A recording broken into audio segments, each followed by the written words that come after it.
Jaramillo y a Jaime Velázquez, que se incorporan a esta jornada y por supuesto van a iniciar este diálogo. ¿Cómo están, chicos? 8 de la mañana con 45 minutos. Muy buenos días, Alberto, a todos nuestros fieles oyentes. Jaime Velázquez, buenos días. Ya estamos reincorporándonos justamente al diálogo tras esta extensa entrevista que mis compañeros mantuvieron con la ministra de Educación. Una muy buena entrevista que sin duda tocaba temas como ya el inicio del tema escolar, de las instituciones, el tema de la lluvia, pero en tal caso ya nos acompaña a través de la plataforma el abogado Henry Cugalón, ex asambleísta. ¿Cómo estás, Henry? Gusto poder conversar contigo. ¿Nos escuchas perfectamente?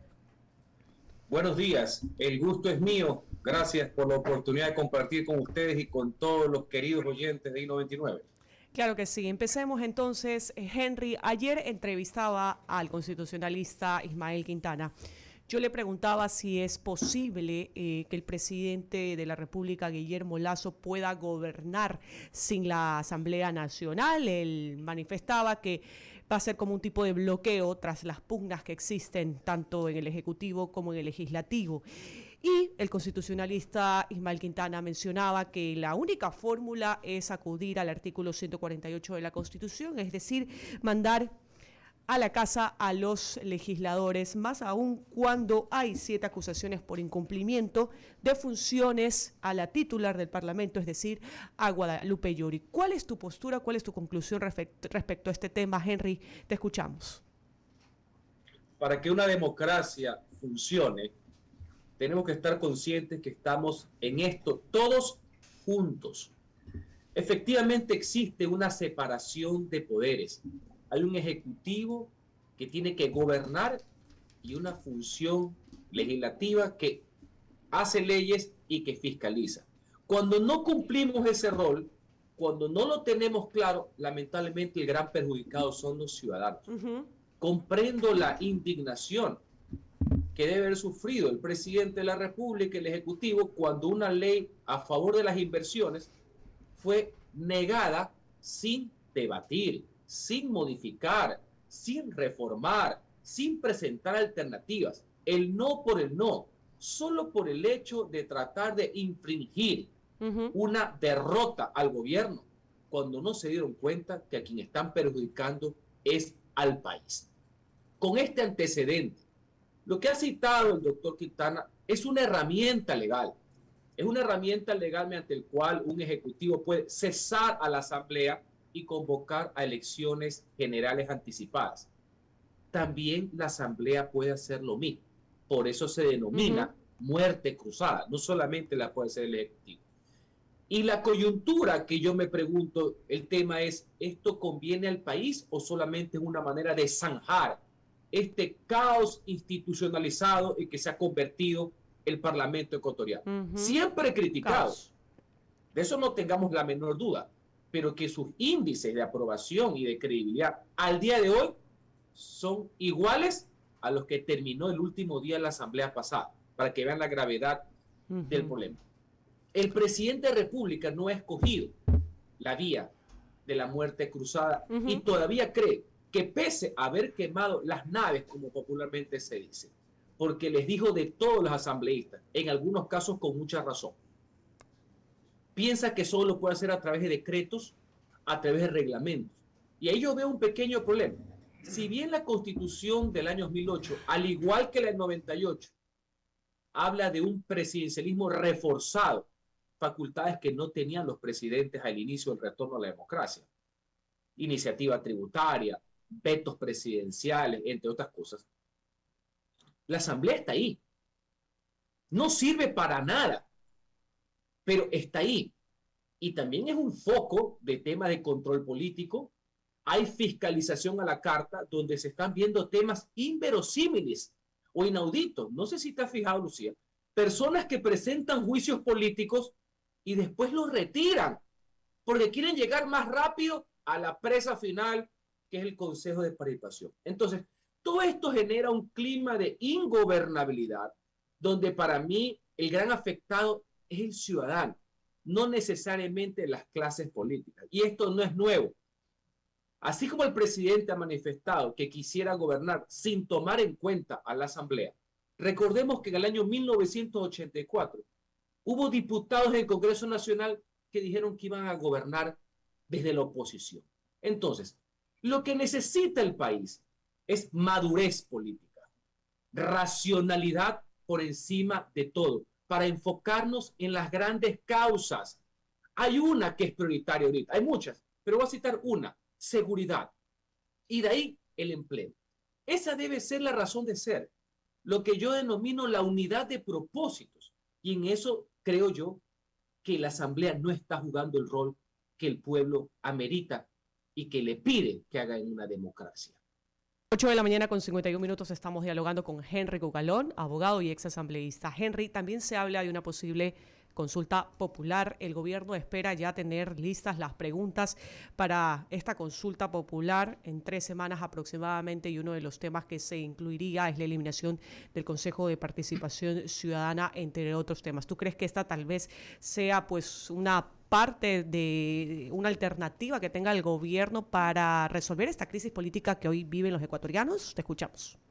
Siempre acudir al pueblo para que dé su veredicto con el arma más poderosa que existe en una democracia, que es el voto, será saludable.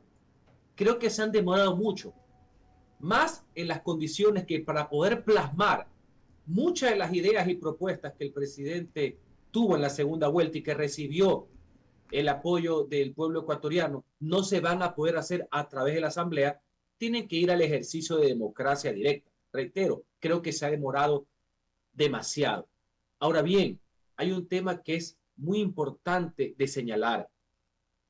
Todo se puede preguntar, sí, pero hay un dictamen de la Corte Constitucional que nos indica cuáles son las vías, cuáles pueden ser vía enmienda, cuáles son reforma constitucional y cuáles no se pueden, porque solo se podrían hacer a través de una asamblea constituyente cuando se perciba o en el dictamen se indique que hay restricción o regresión de derechos. Tú has citado un ejemplo, algo que en lo que yo creo, y estoy convencida que tú también crees, en ese bodrío, en esa institución que desnaturaliza la verdadera participación, que no tiene por qué estar estatizada en nombre de Estado y en manos de gente que dice que son de ciudadanos, pero que representan los más nefastos y oscuros intereses politiqueros del país. Bueno, ya la Corte Constitucional, en un fallo, dictaminó que para eliminarlo solo se puede hacer por reforma constitucional.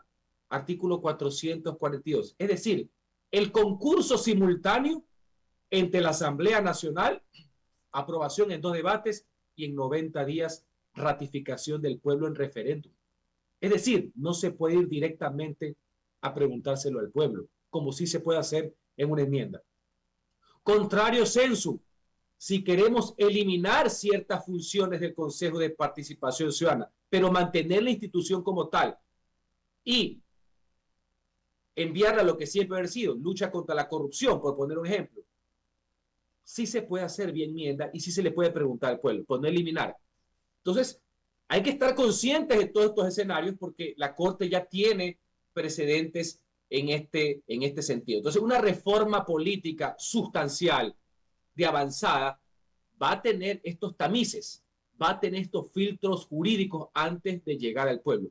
Y como una anécdota, porque a veces veo que no todos los actores políticos y los que hacen opinión tienen todos los elementos.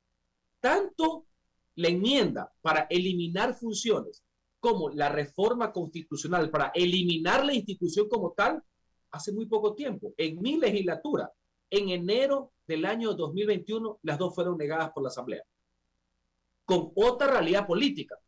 Ahora, con una mayoría predominantemente obstruccionista, donde está claro que hay un feudo, que no es que quieren cambiar el Consejo de Participación, lo quieren tomar para sí. Y ahora, de frente, no sé si se puede canalizar eso. Yo estoy absolutamente a favor, ya sea de la eliminación o del cambio de funciones, pero la realidad política no está manifestada de esa manera en la integración de la Asamblea Nacional. Ojalá que por la presión ciudadana, por el deber ser, por el nefasto proceder de sus integrantes, por los oscuros intereses que representan, haya un ejercicio de pedagogía política y que los ciudadanos forcen, los mandantes, quienes ordenan, el pueblo, ordenen a los asambleístas que obren a favor justamente de esta línea. 8 de la mañana con 55 minutos. Jaime Velázquez con más preguntas. Gracias, Lucía, mi querido y buen ponderado ex asambleísta. Así que tenerlo aquí es un placer. Una pregunta, Henry. La verdad es que te hago esta consulta porque tú eres un experto, no experto, pero digamos tienes mucha experiencia en el tema político. Y el tema es específicamente, ¿qué harías o cuál consejo le darías a este gobierno nacional? ¿Tendrían que hacer algunos cambios para realmente comenzar a salir de esta crisis política en que se encuentra el Ecuador? Una de las alternativas siempre fue, lo dijimos el año pasado, la consulta popular. El plan de gobierno del presidente Lasso, que recibió el apoyo mayoritario del pueblo, tiene algunos temas que deben pasar por temas legislativos. El tema de la ley de inversiones. Lo que sucedió no tiene parangón. En vez de tratar de mejorar, simplemente la negaron. Había asambleístas que deliberadamente confundían privatizar con delegar al sector privado. ¿Cómo vamos a generar empleo si el motor de la economía de un país, que es la iniciativa privada, no recibe respaldos, estímulos, reglas claras?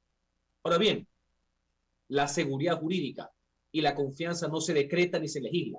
Es un efecto que viene justamente del liderazgo que debe provenir del gobierno nacional. Entonces, hay facetas que sí pueden venir desde la legislatura.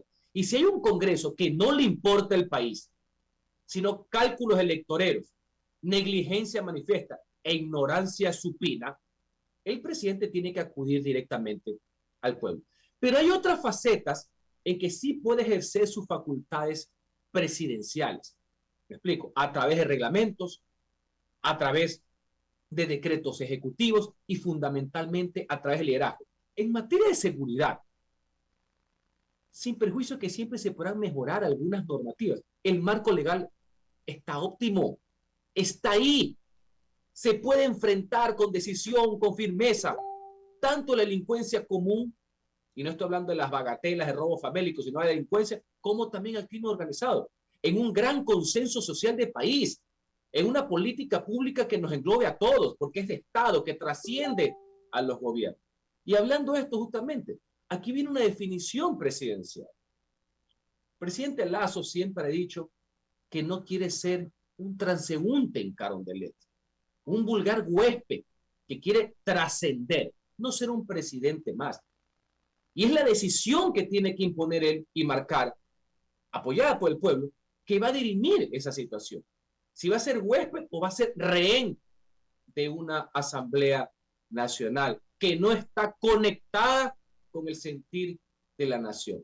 Pese a que ahí están representados y ahí está la pintura, ahí está la foto de lo que el Ecuador plasmó en febrero del año 2021, que hay un claro descrédito y una clara decepción de carácter ciudadano. Así que se puede, pero todos debemos hacer una pedagogía, como yo le denomino, para saber estar conscientes cómo tenemos que salir de la crisis. No puede haber, Jaime, intereses mezquinos en relación al tema de la generación de empleo.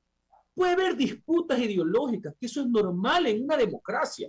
La democracia también es sinónimo de disensos. Esos son válidos. Pero las diferencias no se judicializan. Las diferencias en sí no pueden servir para ponerle un límite, me explico, de lo que va a ser el futuro del país. Hay que hacer también ciertos renunciamientos en función de los intereses del Ecuador, no de los intereses cortoplacistas, electoreros de algunos politiqueros. Ok, tenemos Juan Eduardo Mendoza, te tiene una pregunta. Primero, un gusto de saludarte, fue el otro día un gusto verte. Ojalá que ya puedas venir, porque cada día la presencialidad aumenta. Yo sé que a veces es difícil, pero tenerte acá siempre una entrevista en vivo es especial, ¿no? El gusto es mío, Eduardo, te agradezco. Y ayer confirmé, pero tengo un ligero malestar en la garganta en este momento y no quería complicarlos a ustedes, porque sí quería ir en vivo, porque no es lo mismo, es como un concierto, maestro. En vivo es todo. Sí, señor. A ver. Lucía estuvo la semana pasada también, que no pudo ni hablar. Con inyecciones y todo, ¿no? Pero bueno, su ñaña también y todo en su departamento. Es lo que le pasa a uno, le pasa a la otra. Sí. A ver, Henry, lo que tú dices es muy real. Y yo le pedí a Wendy ayer porque quería que tú, que eres un abogado en ejercicio, un ex asambleísta y un jurista, y un abogado, fuiste secretario municipal, le expliques técnicamente a la gente cuál es la diferencia entre el uso de la acción de protección y la acción de inconstitucionalidad, ya para que la gente pueda tenerlo claro, porque la gente no lo tiene muy claro. ¿Qué es una acción de protección? ¿Cuándo se puede utilizar? Y la de inconstitucionalidad. Te ruego, Henry, por favor, este tema técnico. Y Eduardo, mire, una acción de protección es cuando un ciudadano presenta un recurso porque un derecho fundamental, un derecho constitucional de él está siendo vulnerado por el poder estatal. Pero fundamentalmente es una acción interpartes entre Eduardo y una institución pública. ¿Me explico? Entonces, esa es una acción de protección. Evitar que se vulneren tus derechos. Una acción de inconstitucionalidad es hacia un acto normativo. Los ciudadanos presentan una demanda de inconstitucionalidad a un artículo de determinada ley porque se contrapone a la Constitución de la República. Es decir, tiene un efecto que los abogados llaman erga omnes, de efectos generales, es normativo, no interpartes. Interpartes es un acto administrativo, una resolución individual entre el municipio y Eduardo, por poner un ejemplo. Acto normativo es otra cosa, es una demanda de inconstitucionalidad. Eso es lo que se denomina en control constitucional. Ese es un control abstracto, el otro es un control concreto. Ahora bien, eso en cuanto al detalle jurídico. ¿Qué es lo que le interesa a la ciudadanía? En esta horda primitiva que se ha convertido la legislatura, porque críticas siempre han existido y siempre habrá, pero esta horda, porque veo difícil que sea un conjunto de personas que representen al país, están haciendo cosas ya inverosímiles.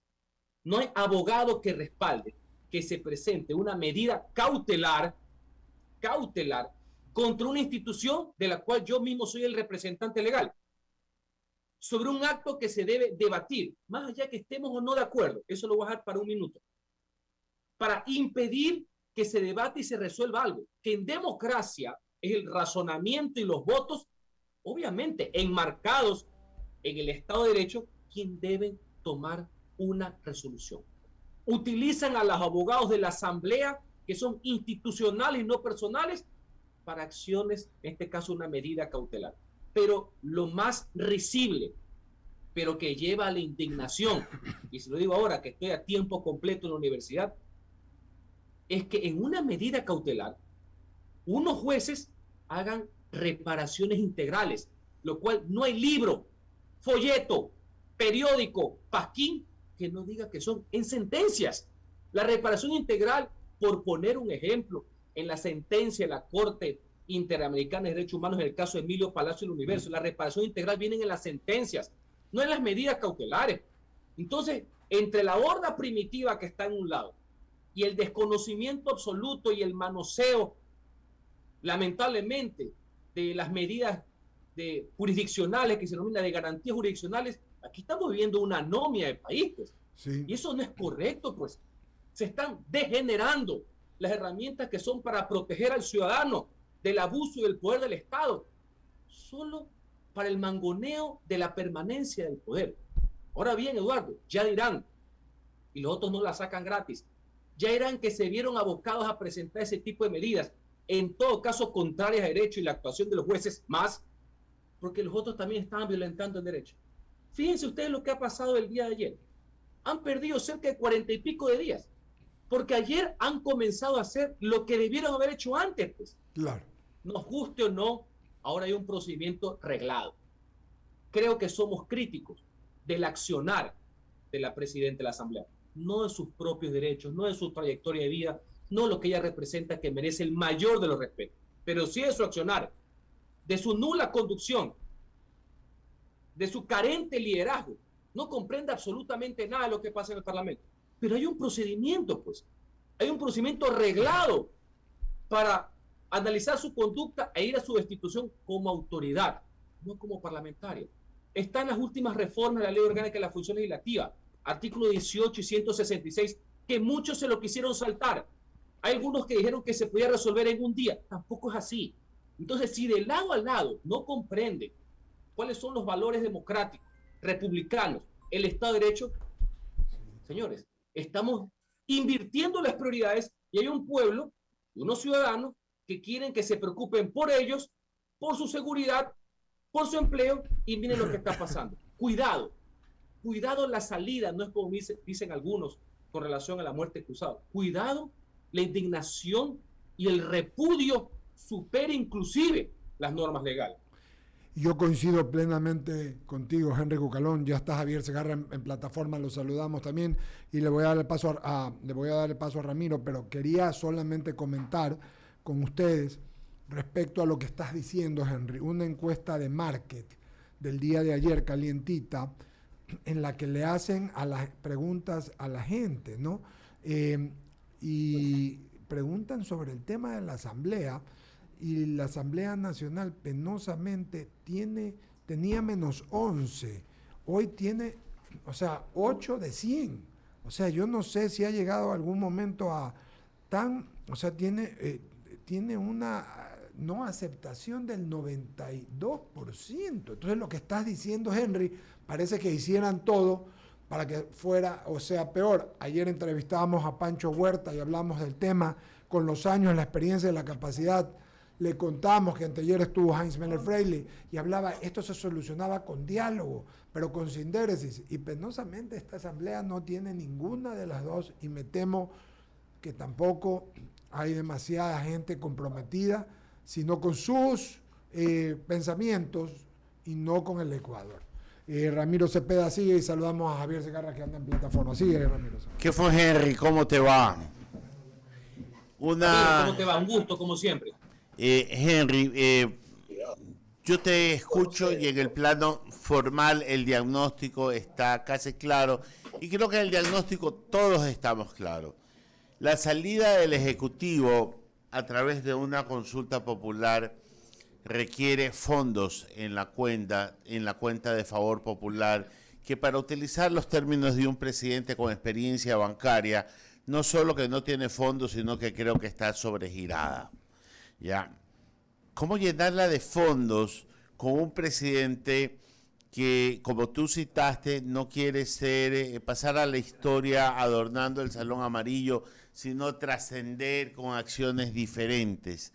Pero hacerlo diferente, según lo que se ve a través de los resultados, no le ha dado mucha efectividad. ¿Tú qué opinas? En una situación compleja, porque si el presidente, el día en que le negaron por negar, pensando fregarlo a él, estaban fregando al país, sin alternativa alguna, mostró ese ánimo, esa indignación y cortó puentes, quemó naves, con justa razón, en algunos casos dijo lo que tenía que decir y puso con su puño y letra las denuncias, sin perjuicio que en teoría política pura, eso debió haberlo hecho un premier. Ramiro, me dirás que así mismo fue. Ni el mismo Velasco lo acusó a Saad Bucaram, el ministro de gobierno se encargaba de eso, pero en todo caso lo hizo. Uno se imagina que ya que había tomado esa decisión, y le digo en ese momento, esa decisión con mucho respaldo ciudadano, porque es siempre fácil echarle la culpa, con razón y sin razón, de los temas de la legislatura, porque es un organismo etéreo, es un organismo colectivo, me explico, donde pagan justos por pecadores. Uno se imaginaba, si ya vas a hacer eso, aunque de forma tardía, vas a tomar una de esas vías que la Constitución prescribe, que es el tema de la cesación del Congreso, la llamada muerte cruzada, figura que conceptualmente a mí nunca me ha gustado por ser ajena a nuestra tradición democrática, lo hemos conversado, es una figura muy de democracia parlamentaria europea, pero que sin embargo está ahí.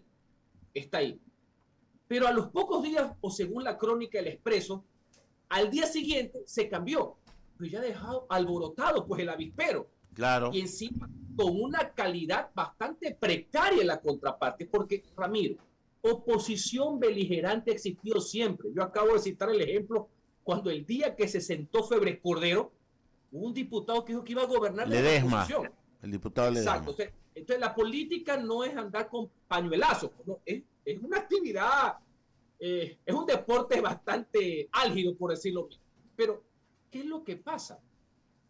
Aquí ya no es dialéctica de la lucha entre Yamil Maguad y Nebot en el Congreso del 90, o de Vaca Carbo con Febres Cordero, y tantos otros entre los parlamentarios o con los presidentes. Aquí no entienden absolutamente nada.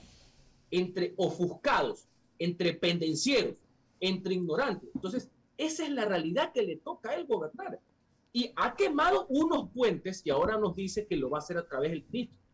Un hombre inteligente, de talento, a quien espero que le vaya lo mejor, porque parte de los destinos del país están en que a ellos les vaya bien.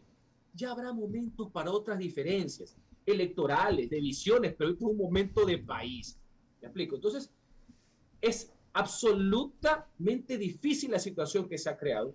No todo se puede hacer por decreto y por reglamento. Mucho del accionar sí, de la decisión sí, de las facultades ejecutivas también. Pero ¿qué pasa si el Congreso quiere permanentemente boicotear sin razón, en el imperio de la sin razón que pueden tener algunos diputados?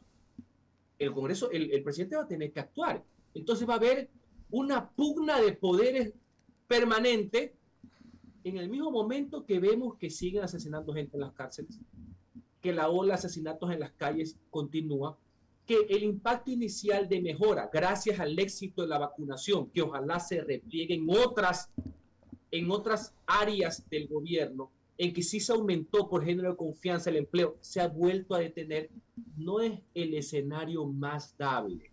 En ese escenario de inestabilidad, los únicos que ganan son los que hacen cálculos a trastiendas, no los que dan la cara y los que quieren mover y los que quieren cambiar el país.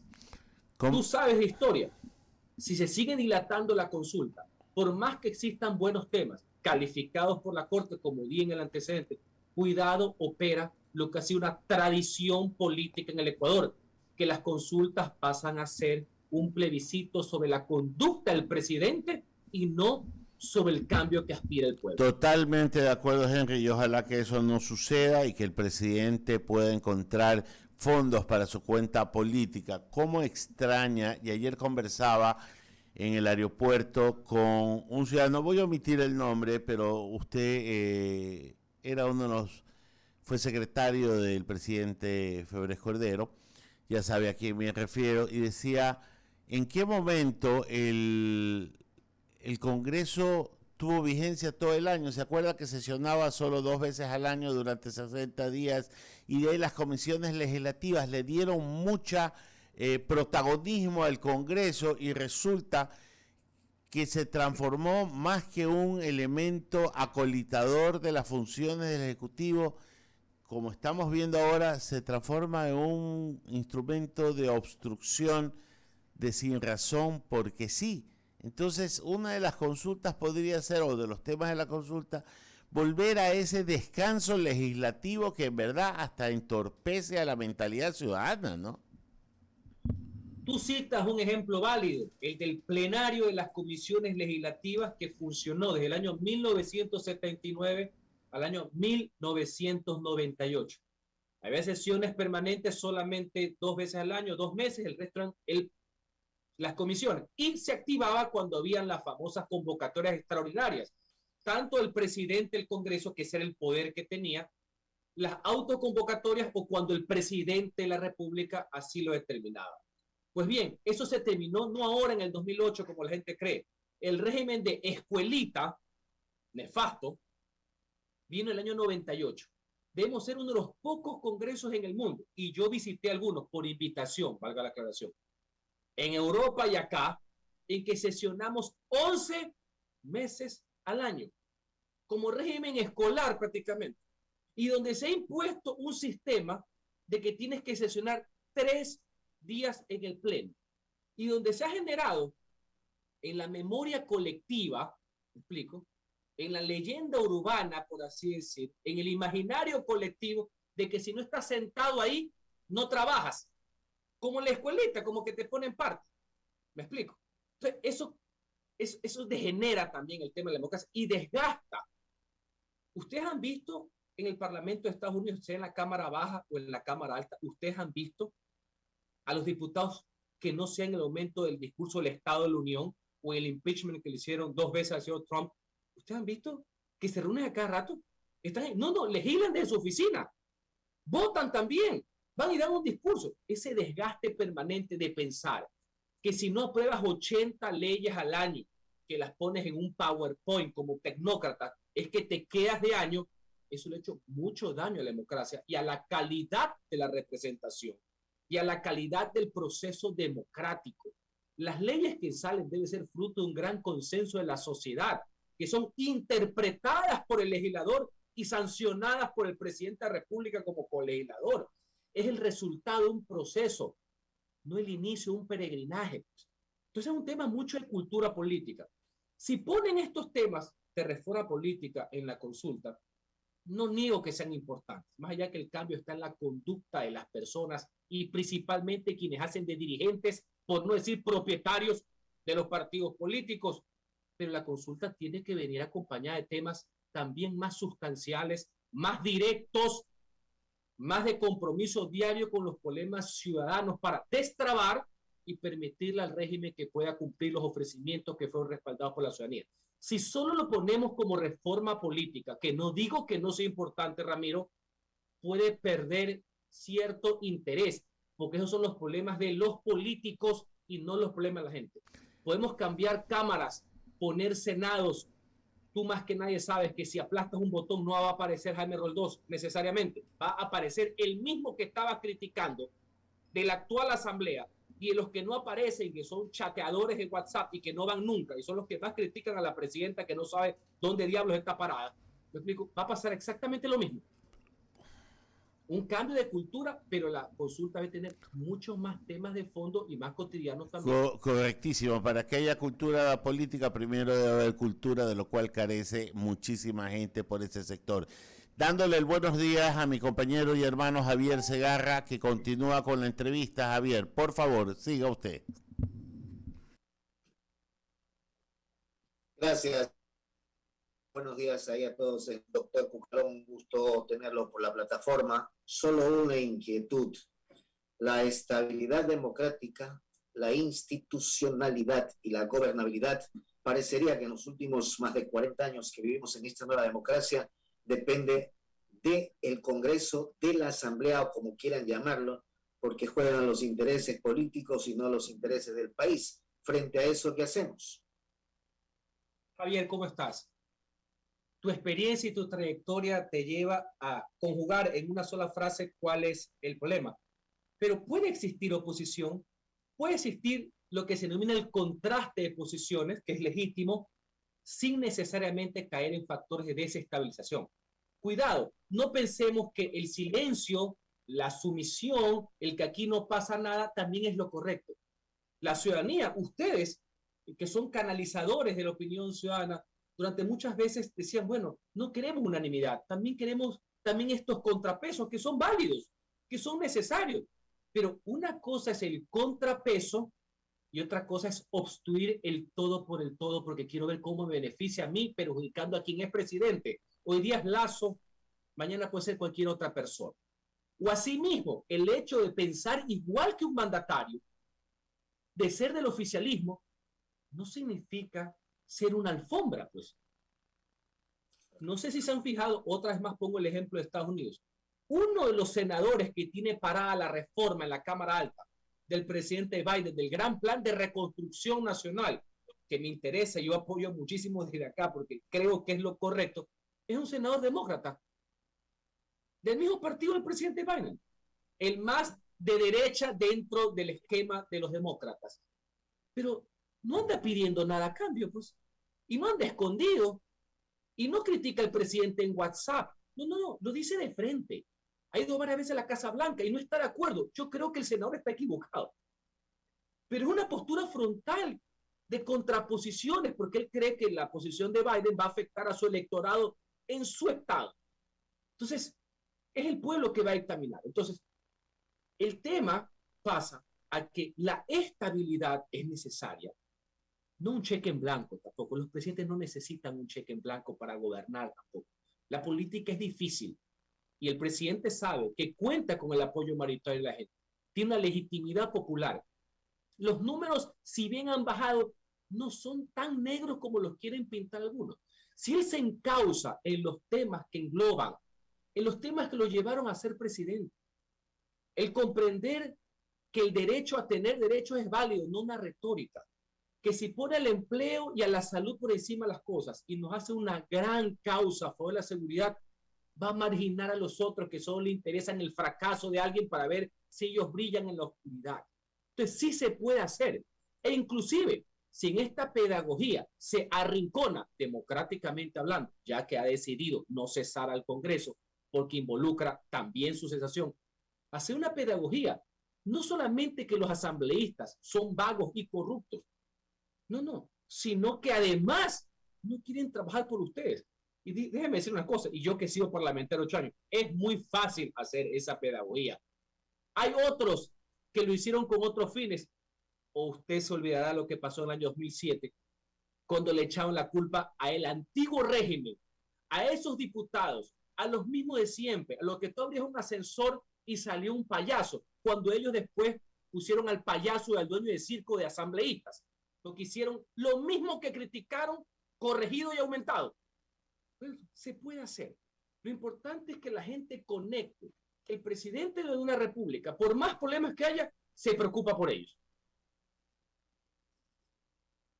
¿Qué hacemos? Porque, por ejemplo, el proyecto de ley para el uso progresivo de la fuerza, entrampado en la Asamblea, y es una ley que necesitamos para que no vivamos estas escenas que hemos vivido en los últimos tiempos. Hay un problema serio. Entonces, esa es una oposición por oponerse, no porque realmente tenga una oposición válida con altura, como usted señala. Algo quiero precisar. Uso progresivo de la fuerza siempre ha existido y ha estado amparado en el ordenamiento jurídico. Se hizo una reforma sustancial, ya solo faltaba dibujar en el año 2019 en el COIP, Javier, fruto del infausto suceso de Ibarra, ¿se acuerda? Cuando la policía, digamos, no actuó ante esa pareja que terminó acuchillando a una mujer. Se precisó de mejor manera, porque no es que no existía, y creo que el marco está bastante bien. Se puede mejorar y precisar aún más, porque encontramos grandes consensos en materia de seguridad, sí, pero eso no significa que no se pueda actuar. Eso no es óbice, eso no es limitante para decir, porque no existe la ley, yo no actúo. Le estoy poniendo el ejemplo, recientemente reformado. Ahora vamos a la práctica. Pese a este antecedente, que creo que sí se puede hacer y se debe hacer, ni siquiera se ponen de acuerdo en eso. No pueden sesionar para eso. Unos porque no quieren que la fiscalicen, otros porque quieren derrotar a la señora, no solamente porque le ha quedado grande el puesto. Eso creo que hay un gran consenso nacional, sino como una pelea de destajo para posicionar, para ver qué es lo que pasa con el tema de fondo, el núcleo, el origen, el ovillo de todo esto, que es el Consejo de Participación Ciudadana y Control Social. Corolario, ni la una va, ni la una convoca, y ese es uno de los motivos del incumplimiento. Tiene más de 30 días que no ponen en el día, algo que fue suspendido, entre otras cosas. ¿Quién es el gran perjudicado? La señora que se quiere aferrar con los dientes a un puesto que le ha quedado grande, más allá del respeto personal que merece a ella y a su trayectoria de vida, pero ese puesto de dirigir, no como asambleísta, le ha quedado grande. Y los otros que quieren meterle mano a la presa, que supuestamente es ciudadana, pero es de ellos. ¿Y quién es el gran perjudicado? Los ciudadanos.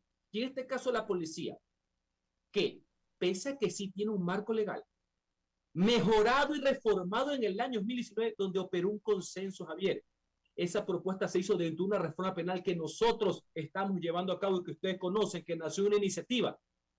El proyecto artículo lo presentó el gobierno, lo presentó la ministra Romo, lo acogimos. Eso es trabajo en conjunto. Teníamos diferencia en otros temas, pero en esto había unidad de propósito y lo sacamos.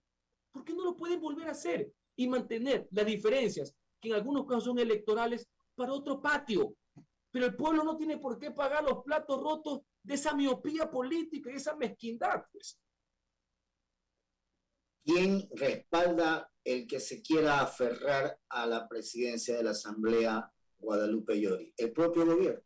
En algún momento yo manifesté que pese a las diferencias no estaba de acuerdo con la forma en que querían cesarla, justamente por la palabra institucionalidad. no solamente por la persona, es la primera función del Estado. Mañana, si seguimos con el tema de la mano alzada, no vamos a llegar a ningún lado. Y se lo digo porque lo he vivido en carne propia. Cuando sucedió esto en el año 2008 con otra normativa, y yo era jefe de bloque parlamentario, estaba liderando el proceso de destitución del señor Serrano, todo el mundo se acercaba a mi curul y querían que en la misma sesión destituyamos al presidente de la Asamblea, en la misma sesión destituir al fiscal general a mano alzada y en la misma sesión nombrar a la presidenta de la Asamblea. Le dije que no.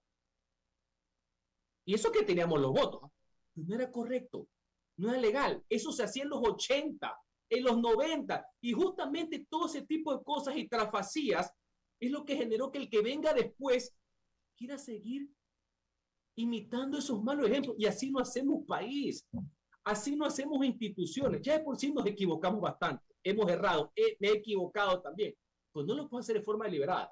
Creo que ella confundió el que algunos sectores de la opinión, entre los cuales creo que estaba el gobierno, más que respaldar a ella en su persona, estaban respaldando una institucionalidad, porque si no, mañana esto se vuelve una selva. Respetar los pedidos, respetar los procesos, ser unas normas que indican cómo se tienen que hacer, que se respeten, pero no podemos abusar de aquello. Es obvio y a todas luces evidente que ella ha perdido la confianza en la dirección de la Asamblea. A ella no se le ha acusado de nada personal. Yo sí quiero hacer una diferencia. No es el caso del señor Serrano. Ella está equivocada. Ella no ata ni desata, pero no es el señor Serrano por sus propios derechos también. No caigamos también en esa forma de hacer política que no nos lleva a nada. Nadie está dudando de su tema como parlamentaria, sino de la conducción que tiene la Asamblea Nacional. Gracias, doctor. De mi parte, en el panel continúan con el diálogo. Agradecerte, querido Henry, tu amabilidad y tu gentileza. Hemos peinado todas las zonas que íbamos a comentar muy claras. Además, las razones técnicas, las diferencias entre la acción de protección y la acción de inconstitucionalidad. Te agradezco el tiempo y la amabilidad, Henry Cucalón. Seguiremos conversando con el favor de Dios. Un abrazo a la distancia. Gracias a ustedes por la oportunidad. Un abrazo para todos.